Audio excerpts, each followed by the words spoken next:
গরমের মধ্যে সবাই মিলে ঘুরতে ঘুরতে অবস্থা তো পুরো 12টা বেজে গেছে। কি আর করার, কিছুই করার নাই। এর উপরে আবার মহাস্থানের মহাপাশের দেখতে গিয়ে আমি রীতিমতো অবাক হয়ে গেলাম।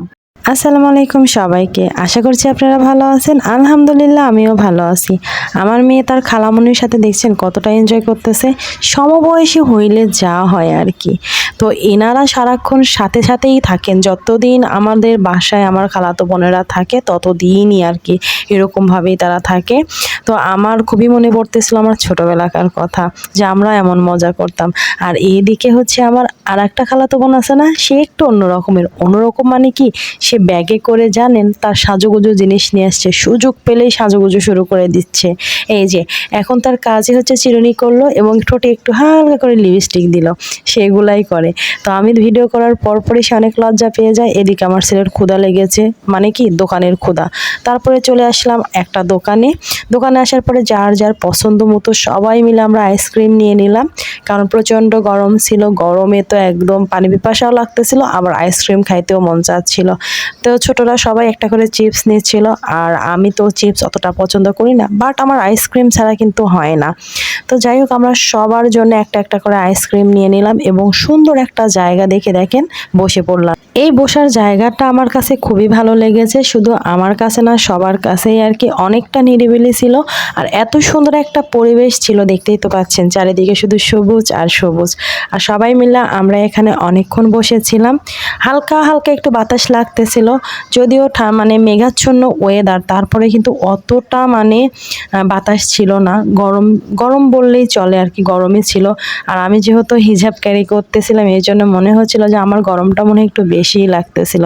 তারপরে কোনো ব্যাপার না, সহ্য হয়ে গেছে। আর এদিকে হচ্ছে আব্বু, খালামণি, আম্মু, আমার ভাই, আমার কাজিনরা সবাই ছিল। আমরা সবাই মিলে অনেক মজা করতেছিলাম। পরিবার পরিজনদের নিয়ে কাটানো দিনগুলো আসলে অনেক সুন্দর হয়, তাই না? এরপর আমরা আবার আর এক জায়গায় যাব। তো এদিকে আমার ছেলেকে আমি আশেপাশে কোথাও না দেখে খেয়াল করলাম যে একটা বৃদ্ধ মহিলার সাথে কথা বলতেছিল, যে মহিলাটি ঘাস কাটতেছিল। আর আমার ছেলে পাশ থেকে যায় কত সুন্দর করে ছোট ছোট করে তার সাথে গল্প করতেছিল। তো এটা দেখার পরে আমি যখন তার কাছে গেলাম, সে একদম আমাকে দেখার পরে দেখি গল্প থামিয়ে দিয়েছে। তো যাই হোক, সেখান থেকে আমরা চলে আসলাম আবার মহাস্থানগড়ের আর একটা মানে জায়গাতে, যার নাম দিয়েছি হচ্ছে আমি চীনের মহাপ্রাচীর। সে প্রাচীরের ওই পাশে মনে হয় বাহির থেকে যে না জানি কত সুন্দর আরও দৃশ্য, কিন্তু জানেন কিছুই না। এর আগের বার যখন আমি এখানে আসছিলাম তখন হচ্ছে টিকিটের কোনো ব্যবস্থা ছিল না, বাট এখন পার পার্সন 20 টাকা করে টিকিট কেটে ভিতরে ঢুকতে হয়েছিল। উঁচু একটা পাহাড়ের উপরে উঠতেছিলাম আমরা সিঁড়ি বেয়ে বেয়ে। বাহির থেকে যতটা সুন্দর দেখা যাচ্ছিল, মনে হচ্ছিল যে এতটাই আকর্ষণীয় ছিল জায়গাটা, যে উপরে না জানি আরও কত কি। বিশ্বাস করেন, রীতিমতো ধোঁকা। এর আগের বার যখন আমি গিয়েছিলাম তখন আমি একা একা ধোঁকা খেয়েছি, আর এবার গিয়েছি হচ্ছে গোষ্ঠী সহ ধোঁকা খাইতে। তো এবার একদম 14 গোষ্ঠী সহ যা ধোঁকা খাইছি। তো কিছুই করার নাই, সবাইরে নিষেধ করছিলাম যে উপরে কিন্তু কিছুই নেই, জাস্ট একটা মাঠ। তো তারপরেও কেউ শোনে নাই। তো যাই হোক, সবার কথা রাখতে ওই উপরের পাহাড়ে উঠে গেলাম এতগুলা সিঁড়ি নিয়ে। তো এই জায়গাটা একটু ভালো ছিল, মানে আমি অনেক উঁচুতে, আর আমার এখান থেকে সবাইকে নিচে অনেক ছোট ছোট দেখা যাচ্ছিল, মানে অনেক উঁচুতে আমি উঠে উঠে ছবি উঠতেছিলাম। তো এই জায়গাটা অনেক সুন্দর ছিল। তো এর নাম তো আমি দিয়েছি হচ্ছে চীনের মহাপ্রাচীর, মানে মহাস্থানের মহাপ্রাচীর। আর এই মহাপ্রাচীরের ভিতরে ছিল এরকম ফাঁকা একটা মাঠ।